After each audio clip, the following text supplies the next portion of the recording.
Conduction के बारे में, है ना। और कंडक्शन के बारे में हम लोगों ने बात की थी आफ्टर स्टेडी स्टेट, है ना। तो आफ्टर स्टेडी स्टेट क्या होता है बच्चों, हमारा एक ग्राफ भी आया था।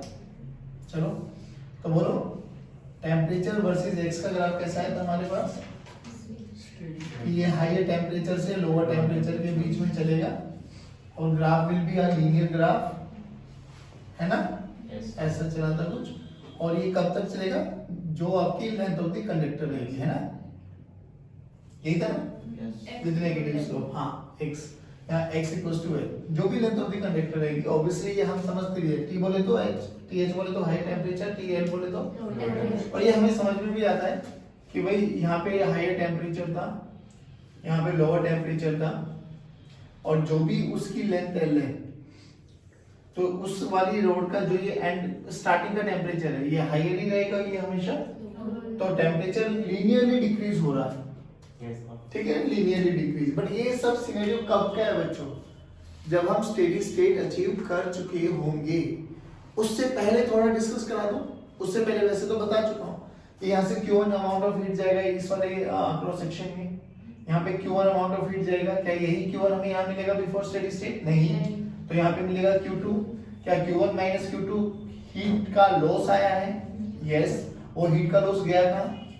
सराउंडिंग पे तो नहीं गया, क्योंकि हम लोगों ने इंसुलेटर्स लगा दिए थे। तो वो डेल्टा Q ने क्या किया, टेम्परेचर को राइज किया है ना, टेम्परेचर को राइज किया। अब एक चीज समझो बस मेरी छोटी सी, मान लो ये हमारे पास कोई भी एक रॉड है, यहाँ पे हाई टेम्परेचर है, यहाँ पे लोअर टेम्परेचर है, इसका ये वाला एंड और इसका ये वाला एंड हाई टेम्परेचर पे मान लेते हैं। और अपन लोगों ने क्या किया, कोई भी क्रॉस सेक्शन मान लिया हम लोगों ने, हाँ कोई भी क्रॉस सेक्शन मान सकते हैं। तो बिफोर स्टेडी स्टेट क्या हुआ बच्चों, मान लो इसका जो छोटा सा लेंथ है dl है, इस पॉइंट पे a और इस पॉइंट पे b, क्या जितना अमाउंट ऑफ हीट करंट आ रहा है उतना ही जाएगा क्या? नहीं, बिफोर। वो जाएगा कब? आफ्टर स्टेडी स्टेट में तो हम बोल सकते हैं जितना अमाउंट ऑफ हीट यहाँ से गया same amount of heat travel करता जाएगा, है ना, क्योंकि अब कोई लॉस होने वाला। तो बिफोर में क्या होगा बच्चों, इस पॉइंट पे मान लो I1 करंट आया है, IA, और यहाँ से IB गया है। क्या मैं IB निकाल सकता हूँ? बिल्कुल निकाल सकते हैं। मान लो इसका थर्मल कंडक्टिविटी का जो कोएफिशिएंट है वो क्या है, लेंथ L मान लेते हैं, और कुछ area of cross section A मान लेते हैं अपन, ठीक है। बोलो IA कैसे लिखे? IA का फॉर्मूला है माइनस KA/dx। ये थर्मल कोएफिशिएंट है, थर्मल ग्रेडियंट, टेम्परेचर ग्रेडियंट किस पॉइंट का? A का। IB बोलो माइनस KA, ये थर्मल टेम्परेचर ग्रेडियंट है किसका?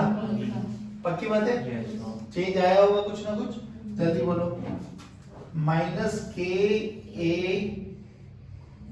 dt/dx of A minus KA dt/dx of B। ध्यान से देखने वाली बात है, जो ये अमाउंट ऑफ हीट का चेंज आया है, इसने क्या किया, टेम्परेचर को रेज किया। टेम्परेचर को रेज किया, स्टेट वही है, तो कौन सा formula? ms delta t, ms। अब चाहे यहाँ से कोई numerical ms delta t, s बोले तो s डेल्टा t। अच्छा ये बताना, ये s किसकी स्पेसिफिक, जो बाहर अपन लेके चल रहे हैं ना, मास किसका? ये छोटे से एलिमेंट का, नहीं है बाबा, ऐसे लिखा जाता है, कोई बड़ी बात नहीं। आज का जो हमारा कॉन्सेप्ट वो रहेगा ना, डिस्कशन का टॉपिक वो रहेगा थर्मल रेजिस्टेंस का। थोड़ा बहुत आइडिया दे दिया था। थर्मल रेजिस्टेंस का फॉर्मूला बोलो। डेल्टा नहीं, RT is equal to L/K into A। पक्की बात है? Yes sir. डन? हाँ सुनो, इसकी कुछ सिमिलरिटी उसके साथ जोड़ी थी हम लोगों ने। वहाँ पे इलेक्ट्रिकल रेजिस्टेंस क्या था? रो L/A। और अगर रो को हम सिग्मा की टर्म्स में लिखना चाहे तो RE का फॉर्मूला क्या बन गया था? L/σA। Okay done. यहाँ पे R की यूनिट होती है ओम, यहाँ पे बोलो वॉट। नहीं, हाँ कुछ केल्विन पर वोट है शायद, देख लेते हैं ना, ये मीटर है, इसकी बोलो के की बोलो, के की बोलो what, what metre square metre ने मीटर को मारा ना, हाँ तो मीटर पर केल्विन, तो वॉट मीटर पर केल्विन, ठीक है ना? हाँ पक्का। केल्विन का वॉट मीटर स्क्वायर, तो देखो ये मीटर ने मीटर को मारा, मीटर ने मीटर को मारा, केल्विन पर वॉट, ऐसे मत देखो भाई, हाँ ये यूनिट बन गई इसकी, ठीक है? हाँ यही होगा, हाँ? मीटर कैसे आ जाएगा बच्चे? अपन रेजिस्टेंस की कर रहे, के की नहीं कर रहे। के की तो ये लिख दी ना मैंने, वॉट पर मीटर पर केल्विन, इस इनटू एरिया, तो एरिया का मीटर स्क्वायर, जब ये ऊपर चला जाएगा तो मीटर इनटू मीटर स्क्वायर, तो ये कैंसिल आउट, तो केल्विन पर वॉट, परफेक्ट है, परेशान मत हो, ठीक है? मेरा भाई ये इसकी यूनिट होगी। आप सुनो मेरी बात, अब नॉर्मली हम बात ये करते, पहले यहाँ पे थोड़ा आइडिया देता हूँ। जब हम रेजिस्टेंस निकालते थे ना बच्चों, तो रेजिस्टेंस कुछ चीजों पे डिपेंडेंट है। कौन कौन सी? वो तीन चार पैरामीटर्स पे डिपेंडेंट होता है। देखो जो ये रो है ना, रो ये है मटेरियल की प्रॉपर्टी। मतलब क्या कि मैं कौन सा मटेरियल यूज कर रहा हूँ रेजिस्टेंस को बनाने के लिए, मतलब रेजिस्टेंस के लिए। ये इसमें करंट फ्लो कराऊंगा तो अलग रेजिस्टेंस ऑफर होगा, इसमें कराऊंगा तो अलग। मान लो ये कंडक्टर्स है, हाँ, इसमें कराऊंगा तो अलग। पहली बात तो जो रेजिस्टेंस होता है वो मटेरियल पे डिपेंडेंट है। अब L/A का रेशियो बोला जाता है उस मटेरियल की कॉन्फ़िगरेशन, भाई क्या उसका लेंथ है, क्या उसका एरिया ऑफ क्रॉस सेक्शन है। तो रेजिस्टेंस मटेरियल पे डिपेंडेंट है, कॉन्फ़िगरेशन पे डिपेंडेंट है। एक चीज और, direction of flow of current उस पे भी डिपेंडेंट है। अब पता नहीं तुम लोगों ने ये 10th में पढ़ा है नहीं पढ़ा, but I will tell you कि अगर मेरे पास ये एक क्यूबॉइड है बेसिकली। अब क्यूबॉइड कंडक्टर मान लो, लेंथ L मान लेते, हाइट H मान लेते, ब्रेड्थ B मान लेते। Are you understanding? हाँ सुनो, अब हमने क्या बोला, हमने करंट को ऐसे फ्लो कराया, हमने करंट को ऐसे फ्लो कराया, हमने करंट को ऐसे फ्लो कराया। क्या तीनों केसेस में मैंने डायरेक्शन अलग अलग की है करंट की? हाँ। इस पूरे मटेरियल की क्या चीज सेम रहने वाली है? नहीं, रो इज व्हाट? रेजिस्टिविटी। किसकी? प्रॉपर्टी है मटेरियल की। जब तक मटेरियल सेम रहेगा रेजिस्टिविटी क्या रहेगी? बट मैंने हर बारी क्या चेंज कर दिया? Direction of flow of current, direction of direction of, चाहे मैं ऐसे बहाऊं, ऐसे बहाऊं, ऐसे बहाऊं, हर तीनों केसेस में क्या चीज सेम रहेगी? Resistivity, row. बट दोनों तीनों केसेस में क्या चीज चेंज हो जाएगा? Length and area. अब सुना, ये लेंथ क्या है? रो L/A में जो लेंथ होती है, लेंथ उस वो वाली लेंथ को कंसीडर करेंगे जिस डायरेक्शन में करंट फ्लो कर रहा होता है। एरिया कौन सा एरिया?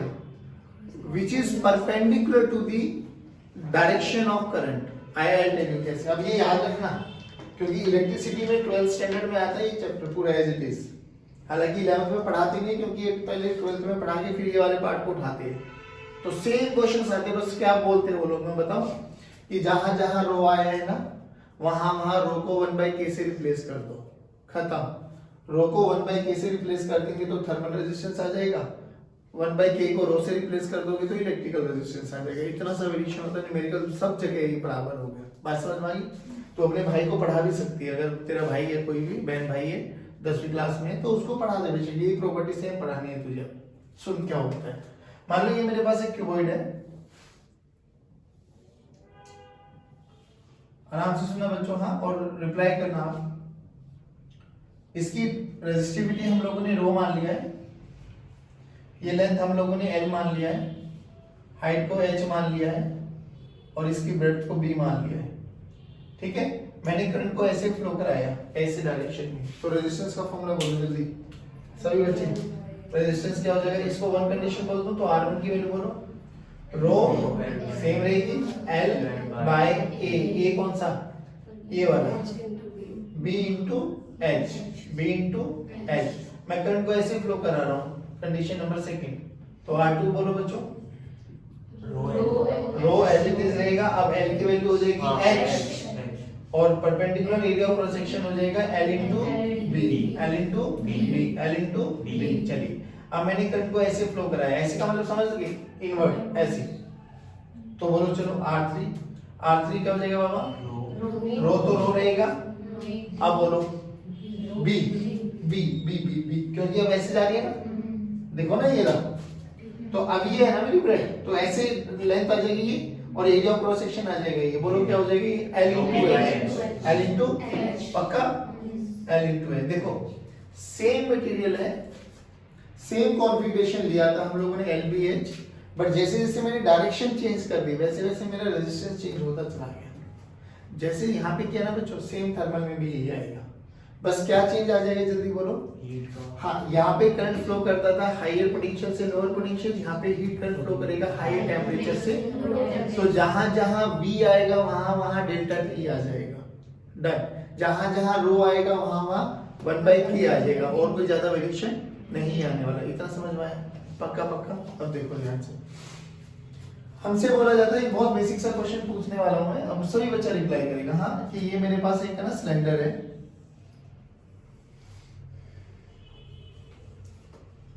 हम थर्मल में ही पढ़ रहे हैं तो थर्मल के ही रेजिस्टेंस बनाएंगे, हैं न्यूमेरिकल्स बना लेते हैं। इसका रेजिस्टेंस R2 है बच्चों, एक इसके अंदर भी एक रेजिस्टेंस, मतलब एक और सिलेंडर है हमारे पास, इसका रेजिस्टेंस R1 है, ठीक। ये वाला जो एंड है, ये वाला हाईयर टेम्परेचर पे है, और ये वाला जो एंड है ये लोअर टेम्परेचर पे है, और इनकी जो लेंथ है वो L है बाबा, ठीक है। बताओ हीट करंट कैसे फ्लो करेगा, हायर से लोअर। हाँ, तो ऐसे हीट करंट फ्लो कर रहा है, सही है, या अंदर से खाली है, डन। बताओ रेजिस्टेंस कैसे लिखे, थर्मल रेजिस्टेंस वही K मान लो, खाली क्या मतलब, अंदर से खाली, बस इसमें करंट फ्लो करेगा, ठीक है। अंदर से होल है, ये सॉलिड है बस, तो इसमें हम हो जाएगा, और नो कन्वेक्शन नेटवर्क। बोलो RT की वैल्यू बोलो 1/K L/A, L बोलो कहाँ से फ्लो कर रहा है, यहाँ से ऐसे ना, L तो L ही है, परफेक्ट। एरिया बोलो,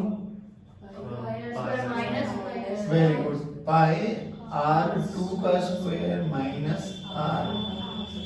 नहीं आया समझ में, पक्की बात, श्योर, डन। इसी को अगर हम लोग इलेक्ट्रिसिटी में पढ़ेंगे तो क्या हो जाएगा, ये हायर पोटेंशियल बन जाएगा, ये लोअर पोटेंशियल बन जाएगा, बस रेजिस्टेंस का फॉर्मूला क्या आ जाएगा बच्चों, रो L बाय पाई R2 का स्क्वायर माइनस R1।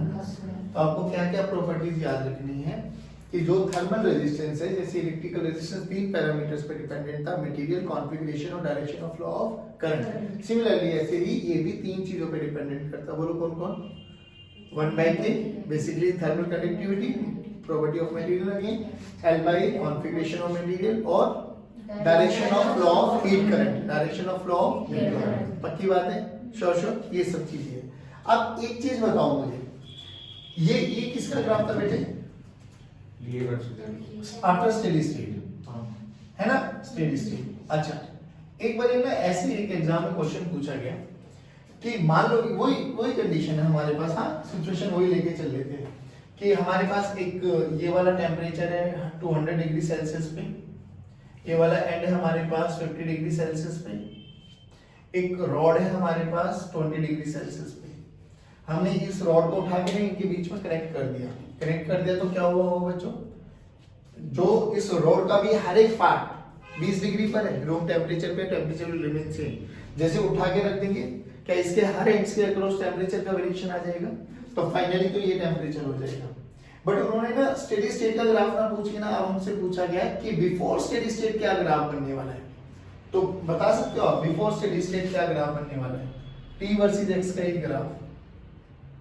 ऑप्शन दे देता हूं, देखो टेम्परेचर फ्लो करेगा तो हायर से लोअर के बीच में, बोलो भाई, और L लेंथ है इसकी, तो उन्होंने ग्राफ की शेप सी दी, पहला, दूसरा, तीसरा, A B C।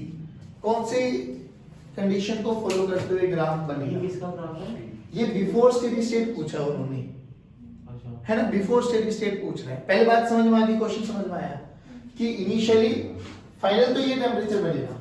तो पक्की पक्की बात बी वाला ऑप्शन तो है नहीं। हाँ अब हमारी लड़ाई किसके बीच में, ए और सी, ये तो समझ में आया ना। ऐसे बहुत सारे क्वेश्चन देखने को मिलेंगे कि बिफोर स्टेडी स्टेट बताओ उनका वेरिएशन कैसे होगा। अब हमें थोड़ा सा अपना लॉजिकल दिमाग लगाना है, क्योंकि इसकी इक्वेशंस निकाल पाना हमारे लिए शायद थोड़ा मुश्किल हो जाए, बट फिर हम लॉजिकल लगा सकते हैं। अब क्या कि भाई एक बात बताओ ना सर, जब स्टेडी स्टेट हो चुका होगा तो पक्की बात है वो 20 से बड़ा होगा। अरे हाँ ना बोलो, 20 से बड़ा होगा।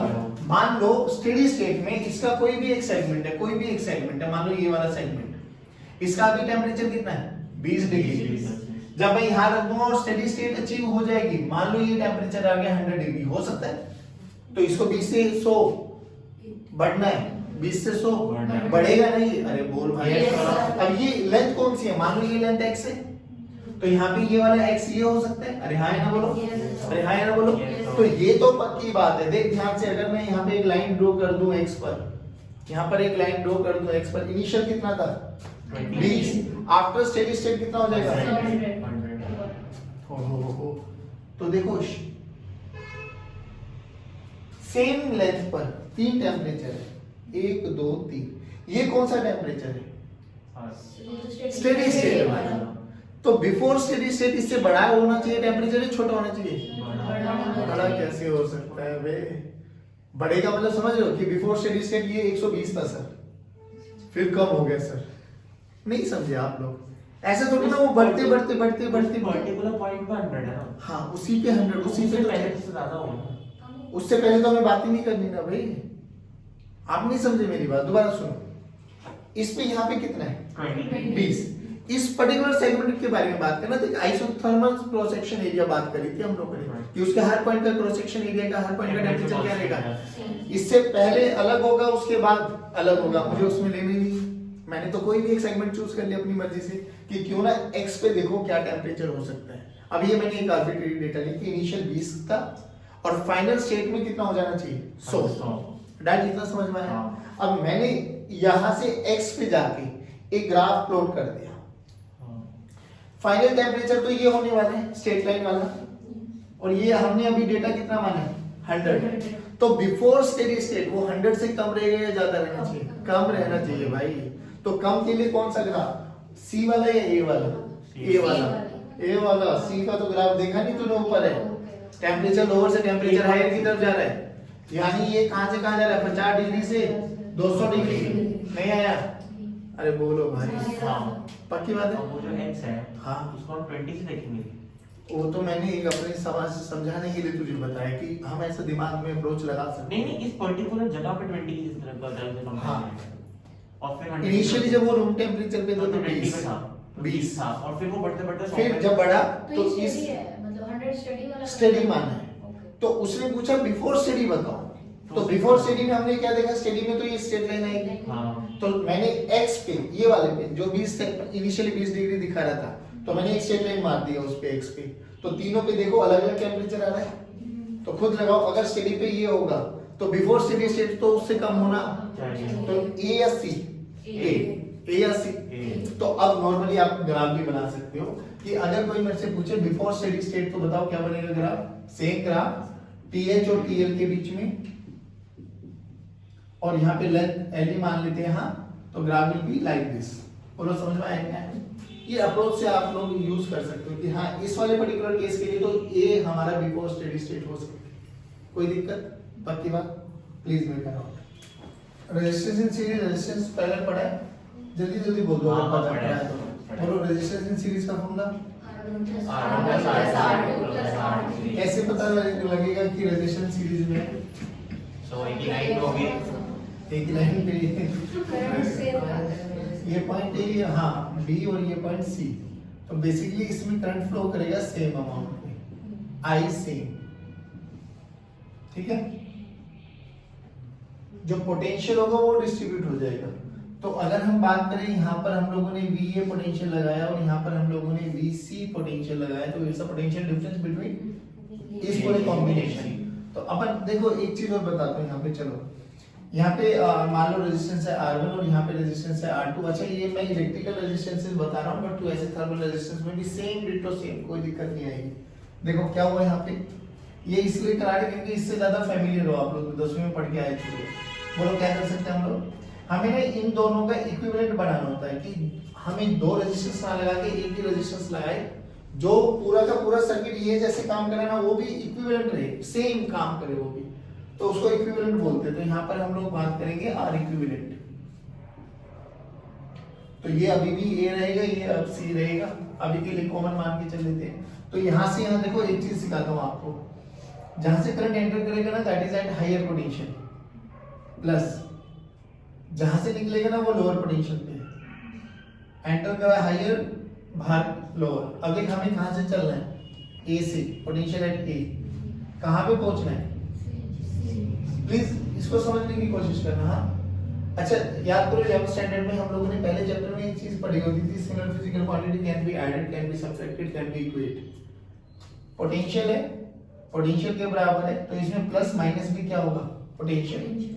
अब प्लस माइनस पोटेंशियल, पोटेंशियल को प्लस माइनस करने का तरीका आई इंटू आर। ऐसे मत देख, सही है बोल। यहाँ से प्लस से माइनस, माइनस कितना minus? I into r. Plus से माइनस, माइनस माइनस हो रहा है तो मतलब घट रहे हो तो माइनस लगा देना, बढ़ रहे हो तो प्लस लगा देना। कितना? I into are. बोलो वी ए माइनस वी सी किसके बराबर है? आई कॉमन ले लो, R1 प्लस R1 प्लस इधर आ जाओ, करंट इस डायरेक्शन में चल रहा है तो ये प्लस बना और ये माइनस लगाओ। एक बार कहां से चलेंगे? कहां पर जाने? बोलो प्लस से माइनस, माइनस कितना? I into R equivalent, I into तो V A minus V C बोलो आई इंटू आर इक्विवेलेंट। क्या ये V A minus V C और ये V A minus V C same है? तो क्या ये I into R1 plus R2 is equals to I into R equivalent होगा? कंपेयर करो तो R equivalent की वैल्यू बोलो। R1 plus R2। बाबूजी अगर ये सब चीजें तुम्हें समझ में आ गया है तो अब यहाँ पे क्या करो? हायर टेम्परेचर कर दो, यहाँ पे क्या कर दो? लोअर टेम्परेचर कर दो, बीच में दो कंडक्टर्स लगा दो। कंडक्टर हाँ मतलब वही रोड्स बेसिकली। इसका coefficient of thermal coefficient K1 मान लेते हैं, इसका थर्मल कोएफिशिएंट K2 मान लेते हैं, इसका एरिया क्रॉस सेक्शन A मान लेते हैं, इसका A मान लेते हैं, इसमें L1 मान लेते हैं और इसमें L2 मान लेते हैं। तो R1 बोलो क्या हो जाएगा? L1 by K1 into A। R2 बोलो L2 by K2 into A। मुझे उससे कोई लेना देना नहीं, तो ये पक्की बात है कि हीट यहाँ से यहाँ फ्लो कर रहा होगा और सेम अमाउंट का हीट फ्लो करेगा तो हम उसको सीरीज बोलेंगे। तो यहाँ पे भी बोलो सेम डिटो सेम। क्या फर्क आएगा? जहां जहां बी ए माइनस बी सी था वहां T H minus T L हो जाएगा। नहीं आया ऐसा? फिर वही करो T H minus T L I into R T. याद है कुछ? भूल गए? अरे रे रे रे मेरे बाबा सुन, वी बाय आर होता है ना फॉर्मूला। अरे बोल भी तो हीट कट क्या होता है? I into T by R. T by R, T ना लिख के यहाँ डेल्टा टी लिख लो, यहाँ डेल्टा वी लिख लो, तो यहाँ पे डेल्टा टी की वैल्यू बोलो ना बाबा। आई इंटू आर, वही तो लिखा हूँ आई इंटू प्लस से माइनस तो माइनस, तो प्लस से माइनस तो माइनस इंटू आई इंटू आर टी।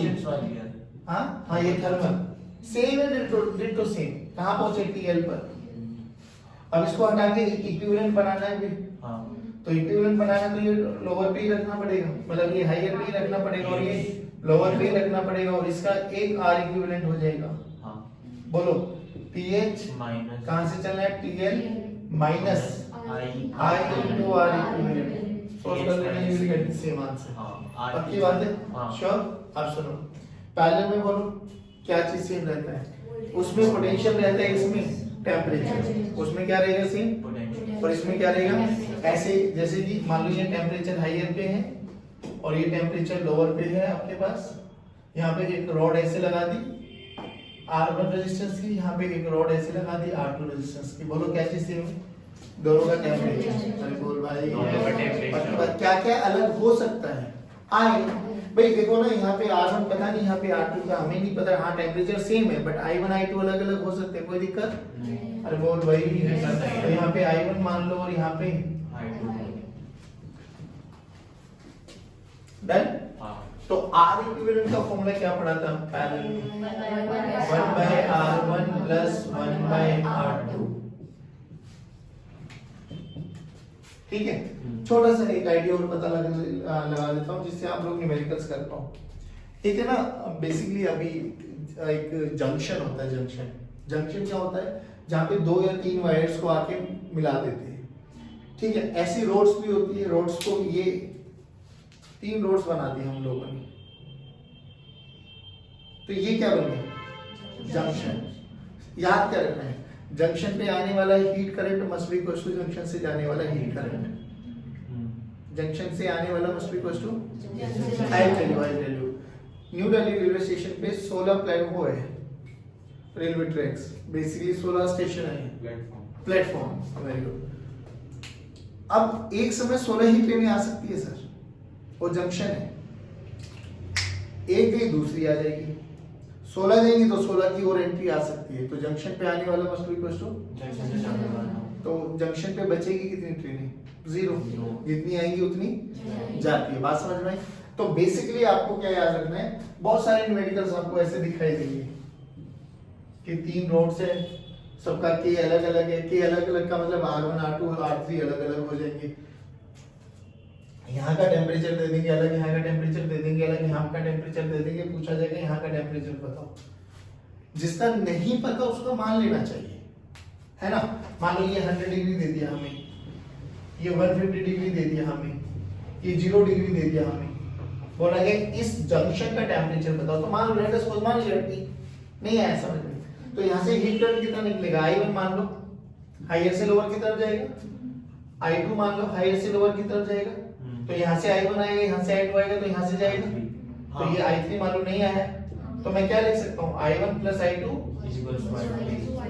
अच्छा, ये अगर हमारे पास इलेक्ट्रिसिटी होती तो I1 को क्या लिख सकते थे, delta V by R, delta V by R, delta V by R। अब यहाँ पे क्या लिखेंगे, डेल्टा T बाय R। चलो जल्दी जल्दी बोलो, तो 100 minus T by R1 plus 150 minus T by R2 is equals to T minus 0 by R3। R1 R2 R3 दे रखा होगा क्या, तो T के लिए सोल्व कर सकते हैं, एक इक्वेशन में एक वेरिएबल है, कोई दिक्कत वाली बात नहीं है, पक्की बात। एक क्वेश्चन दे रहा हूँ, थोड़ा सा कॉन्फिडेंस बन जाता है तो हम आगे प्रोसीड करते हैं। Temperature at this particular junction, वहां पे पूछा जाता है पोटेंशियल निकालो, कोई दिक्कत नहीं, अभी भी वही करना है। हायर से चलो लोअर की तरफ चले, अगर हायर से लोअर की तरफ along the direction of current जा रहे हो तो टेम्परेचर हमेशा डाउन होगा, ऐसे भी याद कर लो। आप हायर आप along the direction of current जा रहे हो ना, तो देखो हर पॉइंट पर पोटेंशियल कम होता चला जाएगा। सिमिलरली टेम्परेचर में भी देखो, अगर आप along the direction of heat current जा रहे हो तो टेम्परेचर घटेगा या बढ़ेगा, घटता है, तो घटेगा तो you have to write minus sign, कितना minus, I into R T, I into, और इसमें क्या हो जाएगा I इंटू आर, नहीं आया, वहां पे I आपका हीट करंट है, यहाँ पे I आपका इलेक्ट्रिक करंट है। डन है, एक दो क्वेश्चन करके देख लो आप, आपका कॉन्फिडेंस बनता है तो हम आगे प्रोसीड करते ना, तो इसी में चर्चा करेंगे, ठीक है। चलो।